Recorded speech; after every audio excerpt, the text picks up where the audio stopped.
Taklamakan Desert. The two trails met again in the old trading town of Kashgar, also known as Kashi. From there, the Silk Road continued over the roof of the world, through the perilous Wakhan corridor in Afghanistan, onwards to Persia, past the fabled cities of Tashkent, Samarkand, and Bukhara. After the Sahara, the Taklamakan Desert is the second largest desert in the world. Its ever-shifting dunes continually morph its shape and size. For millennia, the treacherous Taklamakan Desert, also called the Sea of Death, has, like a voracious beast, devoured cities and entire ancient civilizations.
Which have a remarkable endurance against the extreme temperature changes, droughts, floods, and fiercely blowing sandstorms. However, it is a losing battle against the forces of nature. In the end, the ominous desert always wins and continues its ferocious expansion. Due to climate change, perhaps brought on by global warming, the environmental condition of the Taklamakan Desert is deteriorating. In the mountain ranges, the glaciers are shrinking, the snow line is rising, wetlands are dwindling, and the desert is growing. Unlike most deserts, the Taklamakan has multiple rivers which flow into the desert. These rivers wash down from the melting snow and glacier-covered mountain ranges, towering around the desert. The rivers create lakes and oases in the middle of the desert before oozing away in the endless sea of sand, forming underground streams. Since time immemorial, the Lopner people have made an isolated living, fishing in the lakes formed by the rivers, which flow down from the icy mountains. The Turpan Basin, also called the Flaming Land, is the hottest area in China. Despite its scorching temperatures, Turpan has a booming agriculture. Surrounding the well-tended autonomous region, the Great Wall and the Beijing-Hangzhou Grand Canal are two world-famous man-made marvels of ancient Chinese architecture. A third is the Kerez, a unique and extremely large underground irrigation system of wells and tunnels which takes advantage of local hydrographical characteristics based on the waters from the many underground snowmelt rivers. This ingenious system ensures that the subterranean water, which is cool and unpolluted, will not be evaporated by the extreme external heat and strong winds. This engineering miracle has a history of over 2,000 years and irrigates the prosperous Turpan agriculture.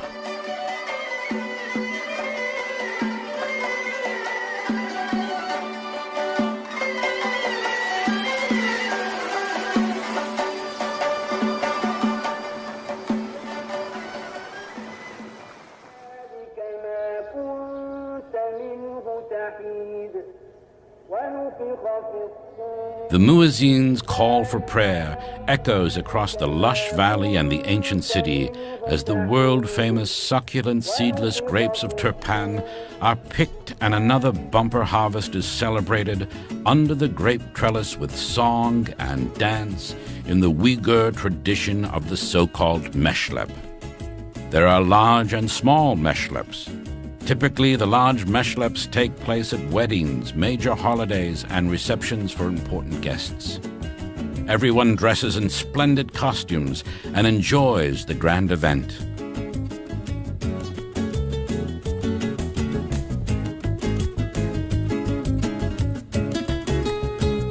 The fresh grapes are also naturally dried in so-called shadow houses. These two-story adobe structures are constructed with walls which have many small holes, allowing the hot desert air to pass through and dry the grapes. This process takes about 40 days and preserves the chlorophyll and natural color of the grapes. Not only do these delicious grapes please the most discriminating palates, they also produce fine vintages for wine connoisseurs all over the world.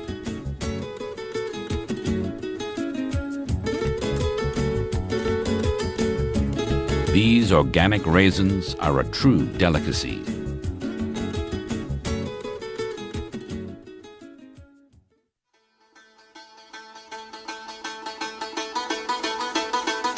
Not far from Turpan, we find the Amin Minaret. It is 37 meters high and made of mud bricks and wood. It is richly decorated with 15 different Islamic designs. The structure was built in 1777 by the grateful son of a king in praise of his father's wise rule. Hidden in the so-called Flaming Mountains are the 1,000 Buddha grottos of Bezkalik. They have been damaged and looted by grave robbers, raiders, and archaeologists who peeled off many of the priceless murals depicting the stories from Buddhist sutras. Since 1982, these archaeological wonders have been protected historic sites.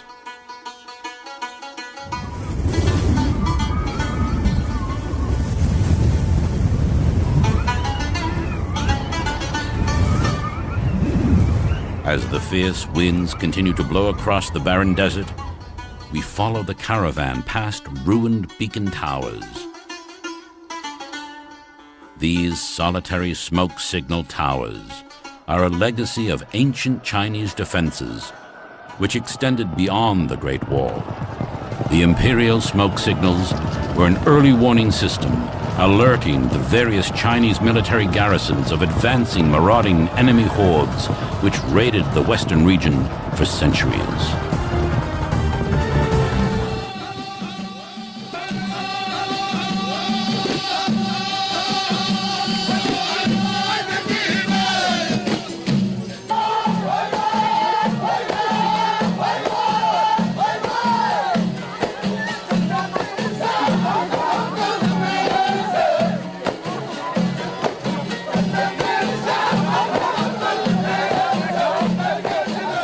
Mukam is the music of Xinjiang. It celebrates the vibrant culture of the proud Uyghur people. The wild and enthusiastic Mukam presentations are part of any celebration. Mukam is the heartbeat of Xinjiang and a must for every meshlep. Uyghur men and women like to wear beautifully embroidered skullcaps. The women dress in multicolored silk dresses and keep their hair in braids.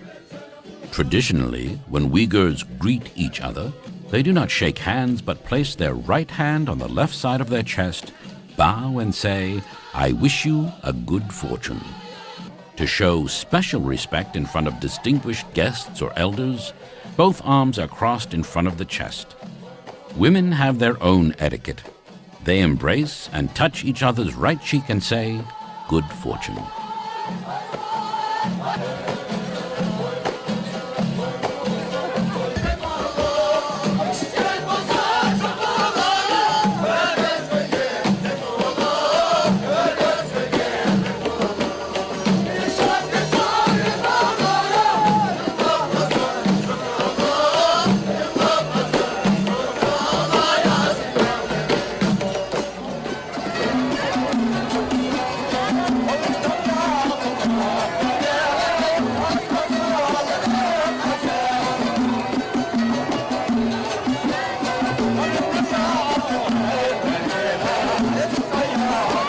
The majority of the Uyghurs are farmers, and the country fair is a welcome way to get together and celebrate.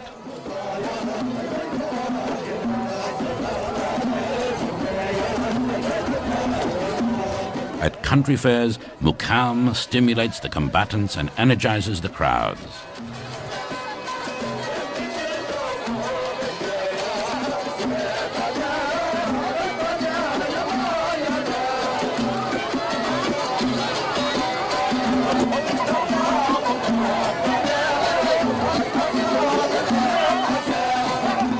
The fiercely fighting rams, who never seem to give up, delight young and old.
Mukam encourages brave cocks to fight each other, an eye for an eye, like professional heavyweights. These valiant roosters continue to fascinate the crowd with their fighting spirit, as they are repeatedly attacking each other without a moment's rest.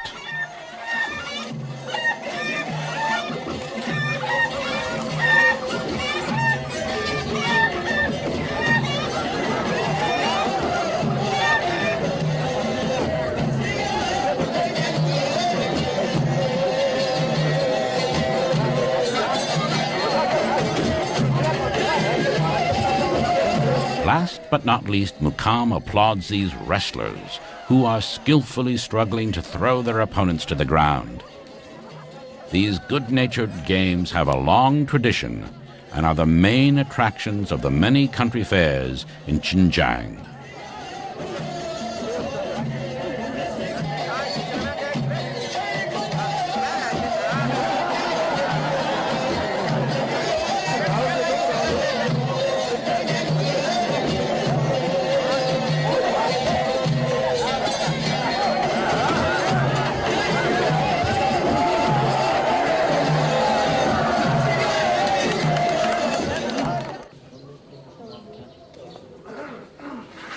Preparations for a Uyghur wedding are being made. Colorful carpets are placed on the ground for the guests to sit on during the feast. The Uyghurs are Muslims. They are well known for their warm and generous hospitality. Naan, the daily bread, and whole roasted sheep are being served to the many guests.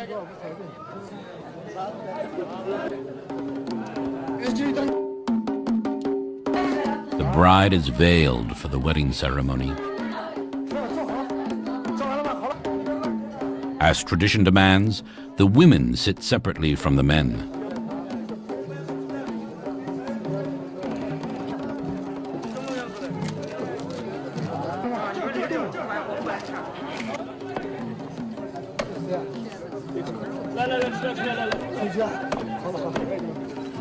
For all to see, the master of ceremony proudly announces the dowry and presents the various gifts, which range from jewelry and cash to household items.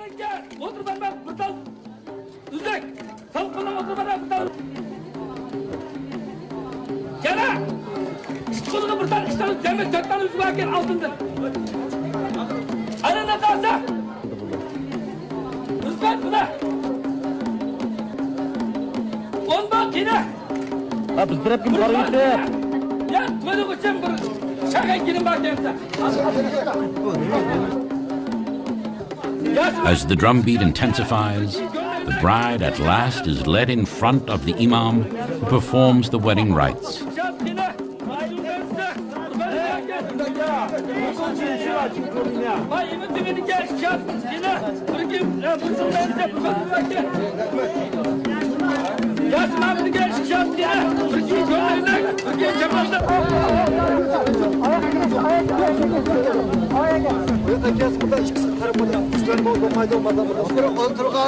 Müslümanlarınki, barıcı cemaatlarınki kuvacılığı bilen güzel dursun, hazır turupsun. Allah! Mübarek olsun! Mübarek olsun! Mübarek olsun!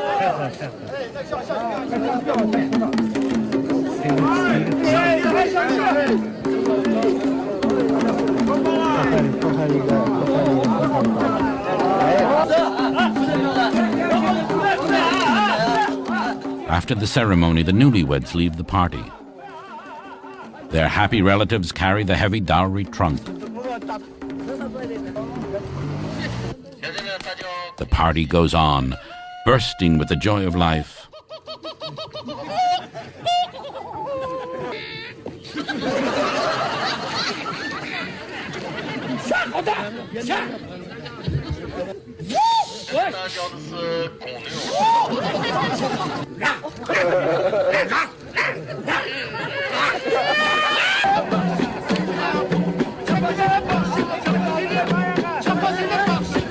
Engaging entertainment and spontaneous dance continue until late at night.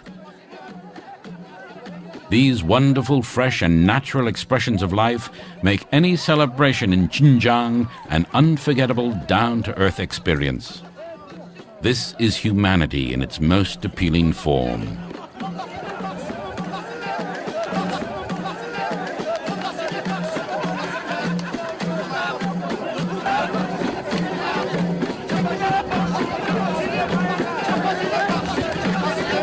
Neighbors follow the party with interest as the timeless mukam beat echoes across the roofs of the city.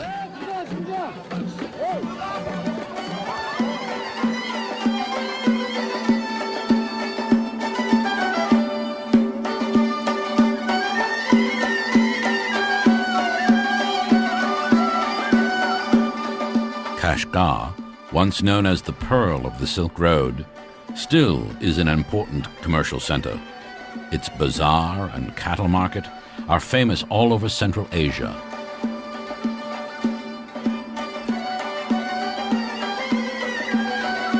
Kashgar's rich architecture and lavish interiors document the wealth of its merchants and artisans who have prospered for centuries by trading and bartering in this strategically located town.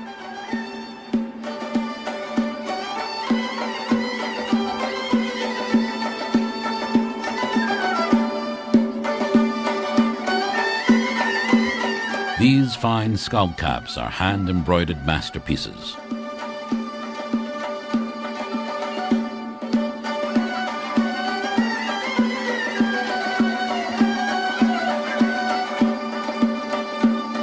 This lady is leaving for her daily visit to the bazaar. In this legendary bazaar, exotic goods from all over are admired, bought, bartered and sold.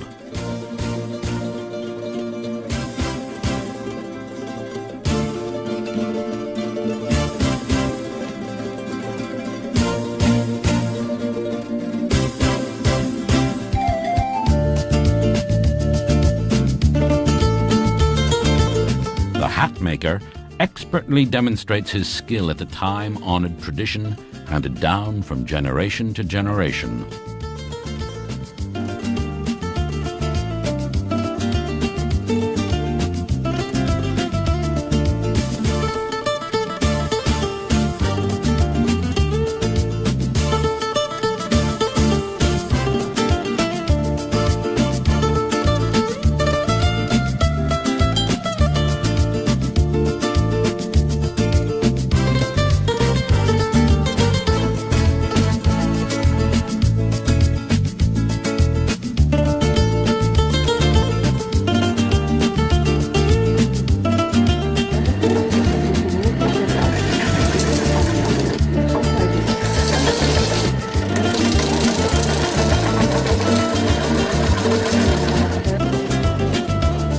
few steps away, wood carvers are busy at work.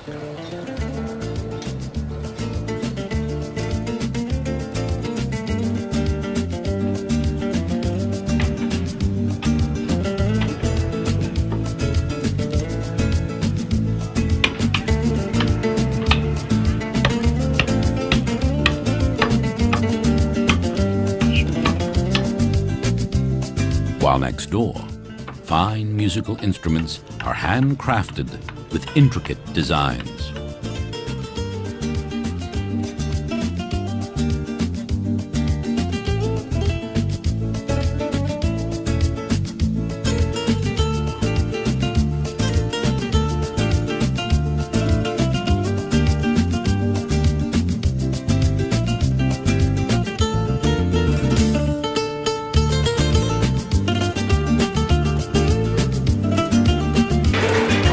A few more doors down, food steamers made from bamboo are produced.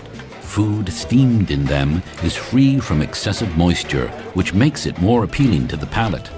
No wonder most Chinese families use them.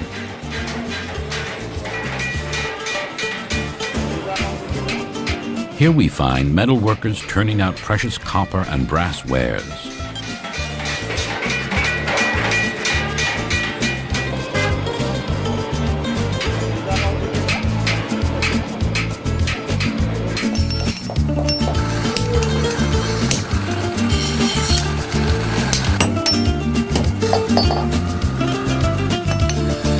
It's the desire of every man in Xinjiang to own a finely crafted knife or dagger. Traditional methods are strictly adhered to in creating exquisitely decorated masterpieces. In order to make the blade engravings stand out, a special paste is applied.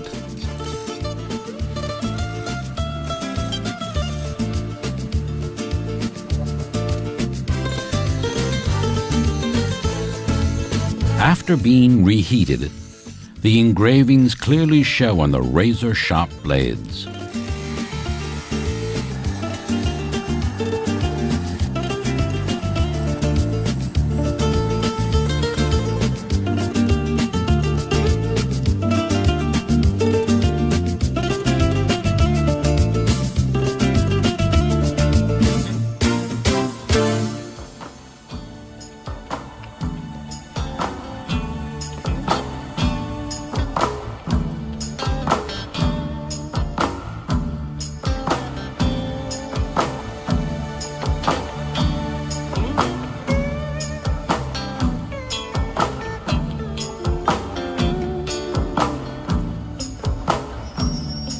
Pottery is another ancient craft which follows time-honored traditions.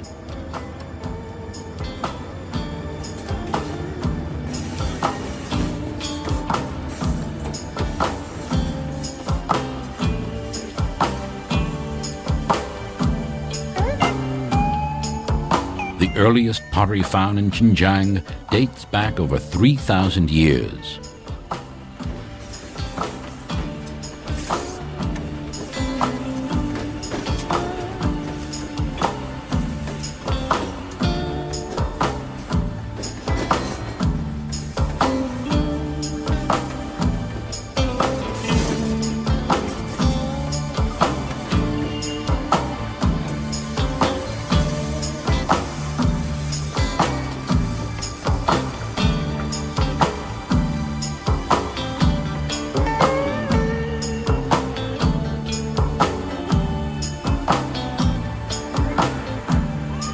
A special feature of the excavated pottery from burial grounds, tombs, and ruins is the ornamental handles and the black drawings on a rich red background.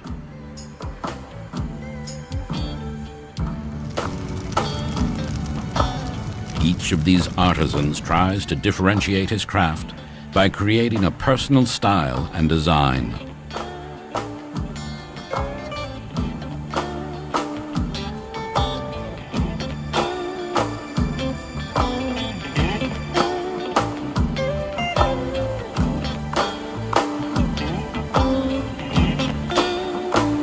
The daily bread of Xinjiang is called naan.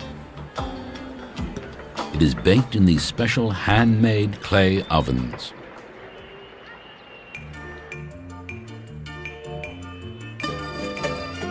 Naan is made from flour with added salt, sesame seeds, or onions. Sometimes sugar is sprinkled on top.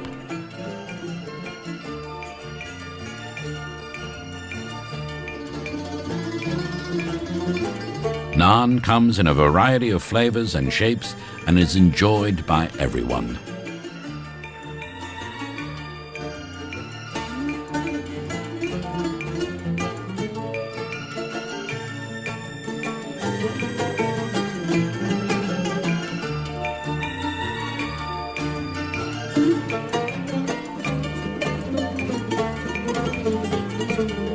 Naan is found in the saddlebags of all caravan drivers on their long treks because it lasts for months and is very nourishing.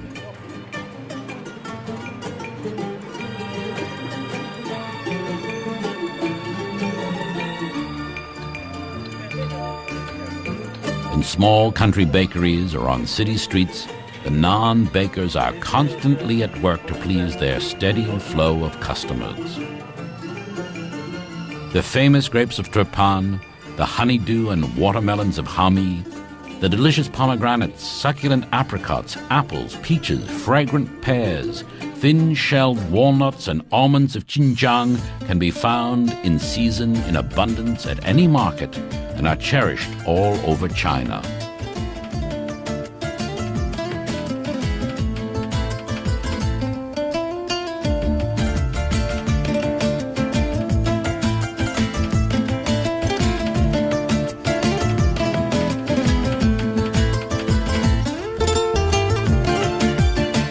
Another market day is over.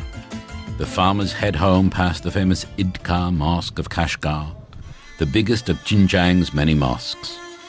Built in the harmonious, tranquil beauty of Islamic architecture, it reminds the faithful of their daily prayers.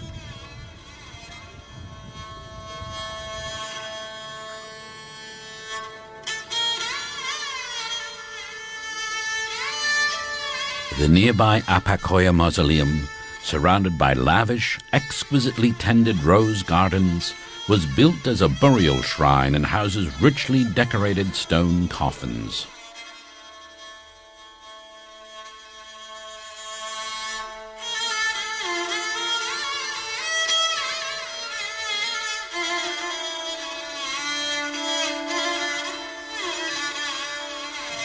Borders 8 countries: Mongolia, Russia, Kazakhstan, Kyrgyzstan, Tajikistan, Afghanistan, Pakistan, and India. "There is a price for gold, but no price for jade," quotes a Chinese proverb. The highly valued Hotan jade is deposited deep in the Kunlun Mountains, and mining it is an arduous task. Jade is a mineral rock which is formed over long geological epochs. Jade is usually wrapped into other stone formations and has to be extracted from them. It is hard to recognize from the outside whether or not common-looking stone formations contain the precious jade. The value of jade, especially white or green jade, lies in its scarcity. Jade can be found at the bottom of seas and riverbeds, in marshland and deep inside mountains. Millennia ago, the roof of the world used to be a huge ocean, which explains its rich deposits of jade. The river of Hotan is well known for its many precious jade stones being washed down from the icy Kunlun mountain ranges. Therefore, every day of the year, people look for stones along the river's edge. Hotan jade is of superb quality and comes in many colors.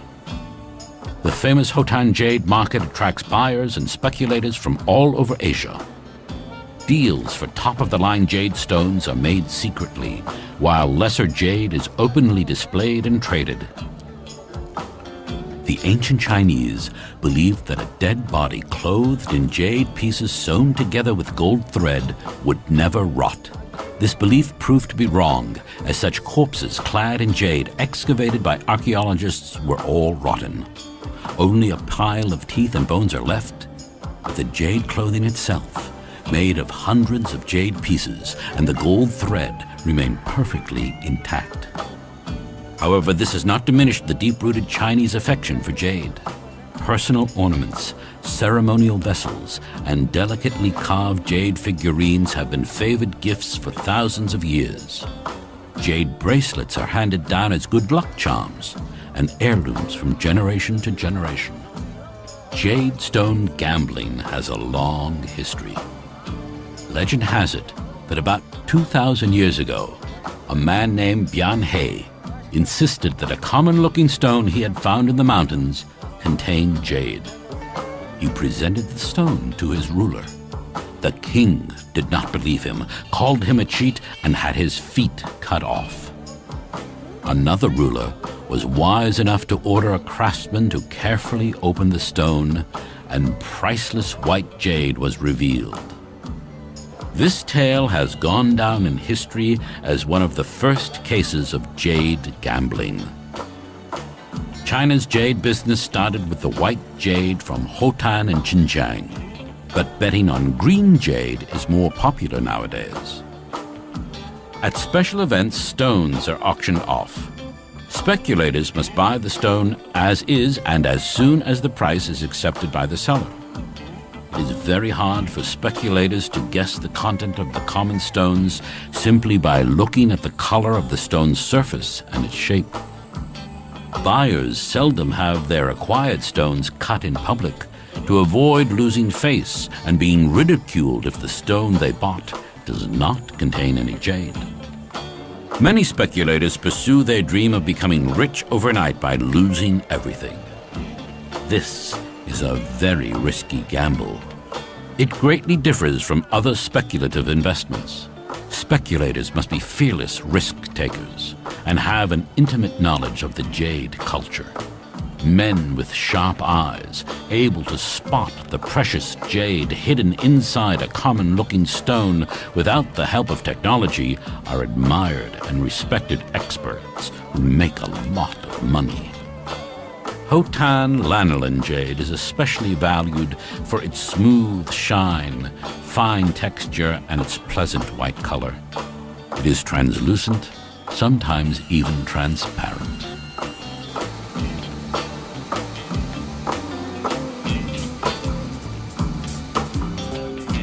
Exquisitely carved jade figurines and artifacts grace galleries in major cities all over Asia. The Hotan River continues to wash down precious jade from deep inside the forbidding, icy mountain ranges.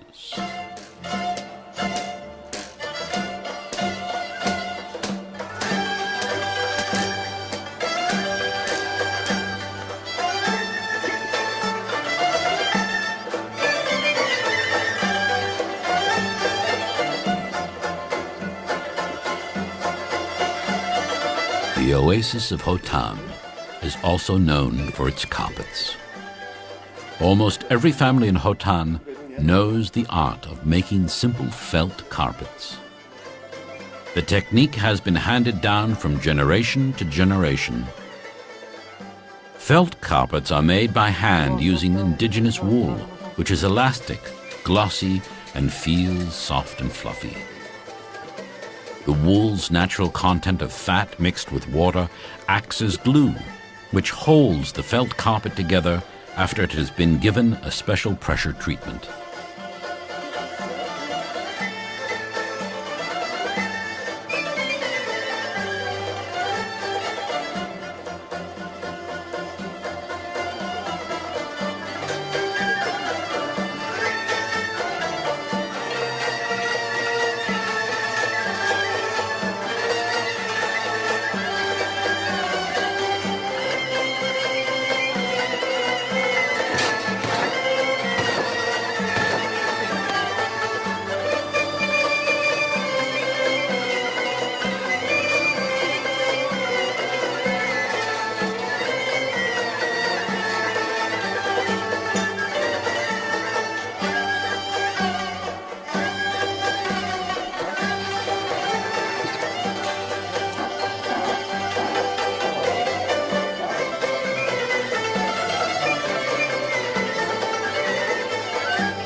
takes years to master the skills these women have developed.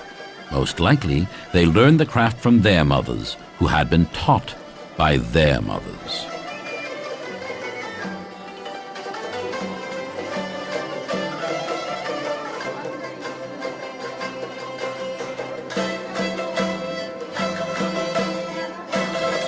The art of carpet weaving is handed down from generation to generation. Small wall carpets depicting scenes of daily life in Xinjiang are favorite gifts. Their designs are quite amusing. Tourists like to purchase them as souvenirs. At home, the carpets will be reminders of Xinjiang's lavish splendor and magic. Silk is a very fine, lustrous fiber spun by the silkworm. The silkworm is the larva of a moth that spins a cocoon of silk. The female moth lays hundreds of eggs on the leaves of mulberry trees. The silkworm voraciously feeds on mulberry leaves and spins its cocoon of silk threads. After about 3 weeks, by breaking its protective cocoon, a mature moth emerges. Shortly before their maturity, the moth must be killed because a broken cocoon means broken silk threads, which have less value. The moths are killed by boiling the cocoons in water. Then the silk threads of several cocoons are carefully reeled together. During this process, it is very important that the silk threads are not torn apart. Thereafter, the yarns are dipped in natural dyes. Their brilliant colors and exquisite patterns create the precious, handmade atlas silk, a specialty of Hotan. Silk originated in China. For thousands of years, its production was a well-kept Chinese secret, until the silkworms that produce silk threads as translucent as ice were finally smuggled out of China to Persia by Nestorian Christian monks. This led to Persia discovering the fine art of silk making and demystifying the source of the miracle fabric, which until then was only available from China. However, the most significant commodity carried along the Silk Road was not silk, but religion. The religions introduced on this trans-Asian highway had a more lasting effect on society than anything else. Buddhism from India was introduced to China, followed later by Islam. Both became an integral part of the cultural, artistic, and ethnic makeup of China.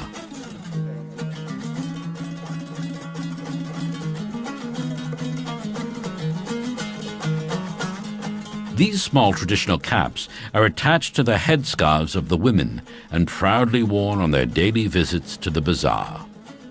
The bazaars of Central Asia have a long history and are the heartbeat of every town.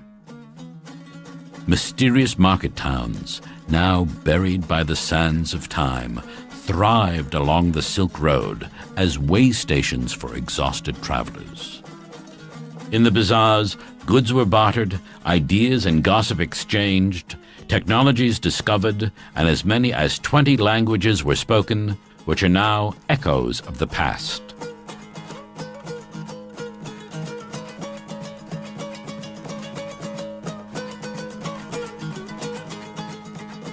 There is always room for a quick snack of some delicious, locally grown vegetable or fruit, such as these roasted pumpkins or honeydew melons.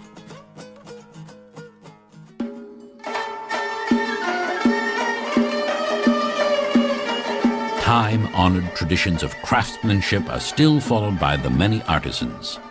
Their crafts have been handed down for generations from father to son. China has long been home to many important inventions. Of these, the compass is among the most influential as it changed nautical history forever. Chinese alchemists also invented gunpowder. Genghis Khan shocked the besieged citizens of Samarkand and Bukhara when he conquered their fabled cities with his so-called flying fire cannons. This coppersmith creates household utensils which are not only useful, but decorative as well. His son is already busy at work, diligently following his father's instructions.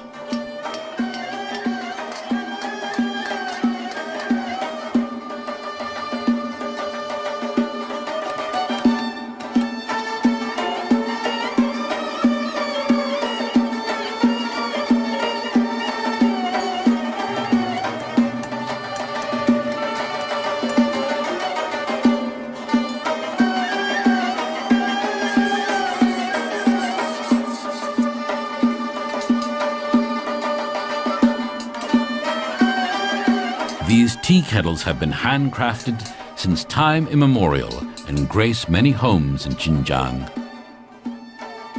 Every craftsman tries to develop his own design to set his creations apart from the competition next door.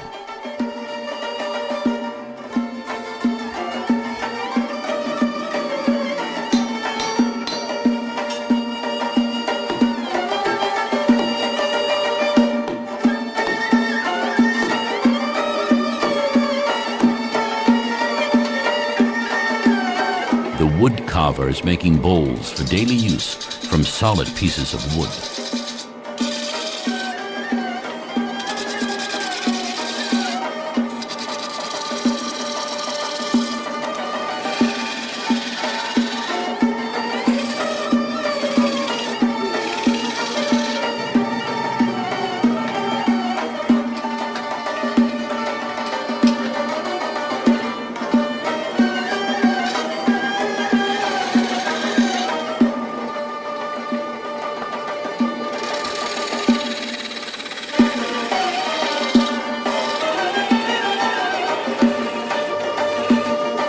The process is simple and fast. In no time, a nice salad bowl is completed.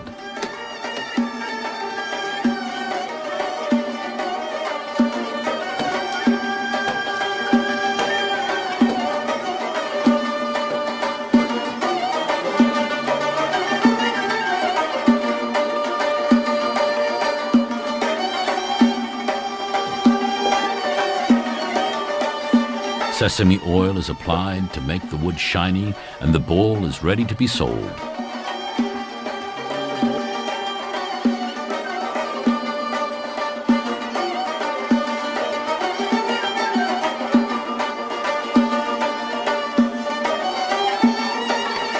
A few doors down, the papermaker is slicing and cutting the bark of mulberry tree branches to make pulp for a special paper.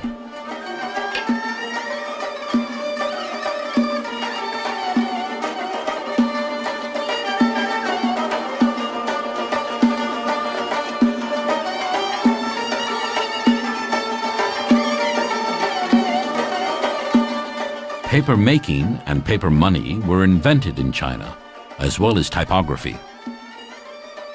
On the Silk Road, Chinese paper became an important commodity.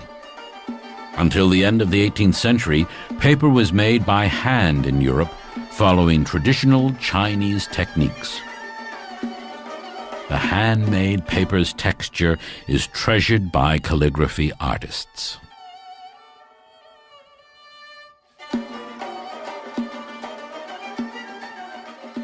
The nearby mosque is surrounded by fragrant rose gardens, which not only form a beautiful backdrop for the lovely dancers, but the roses are harvested for their ethereal oils, which are used in sensuous perfumes.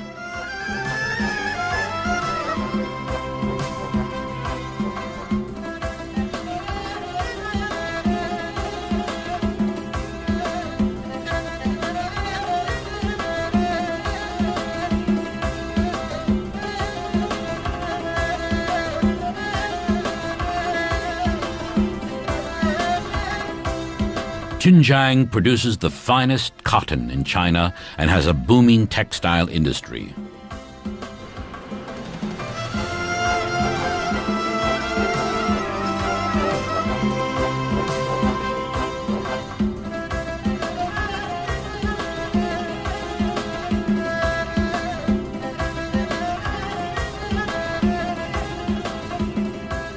a superhighway cuts across the desolate Taklamakan Desert, with bridges spanning the rivers from the icy mountains, which meander through the desert and eventually disappear into the endless wasteland of sand.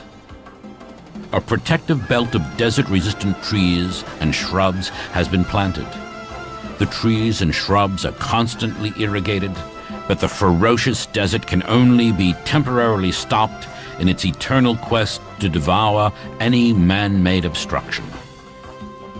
The everlasting desert winds continue to blow the shifting sands across the superhighway, sometimes covering it completely with fine sand, like fresh fallen snow.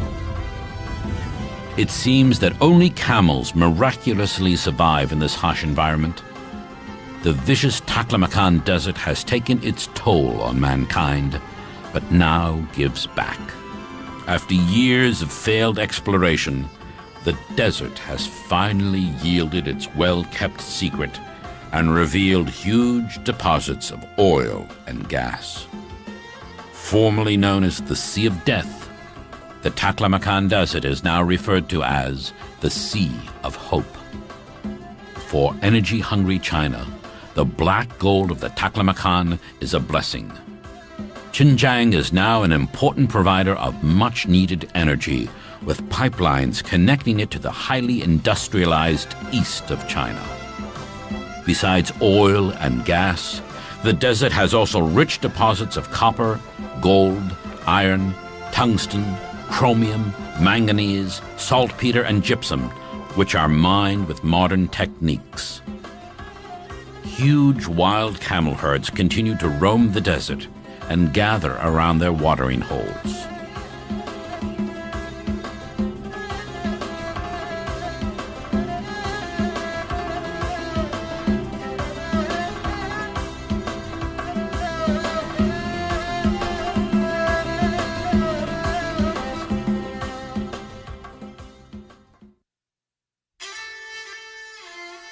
The world-famous Kizil Grottos are a complex of 236 caves. About 135 of them remain relatively intact.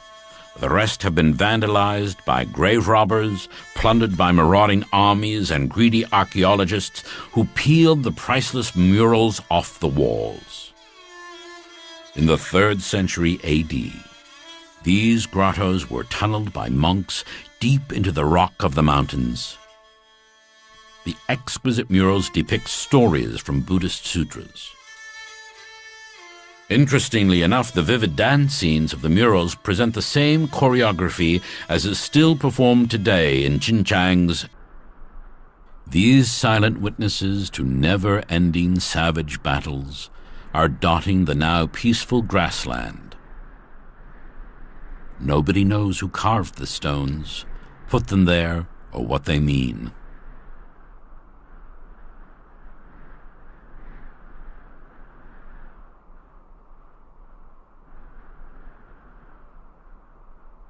These mysterious statues have survived the many battles raging across Xinjiang, which was again and again overrun by marauding armies on horseback, trying to conquer the plains of Central Asia and control the mythical western region of China.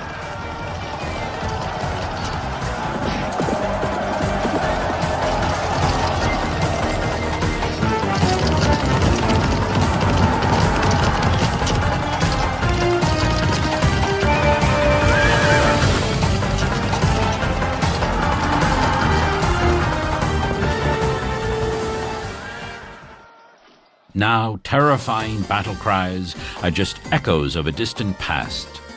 Peace and harmony grace beautiful Xinjiang and its fascinating multi-ethnic culture.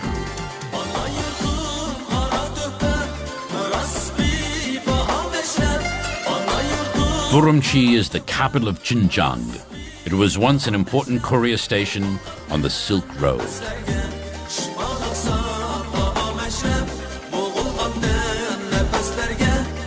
Today, it is a modern metropolis with an efficiently run and user-friendly airport, the state-of-the-art Trans-Eurasian Railway, and an extensive freeway system connecting Xinjiang with the superhighway of global trade and technology, the flow of knowledge, resources, and logistics linking China with the rest of the world is like a renaissance of the Silk Road's golden era.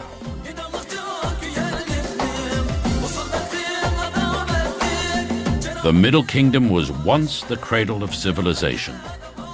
Now China is doing everything it can to preserve its epic culture.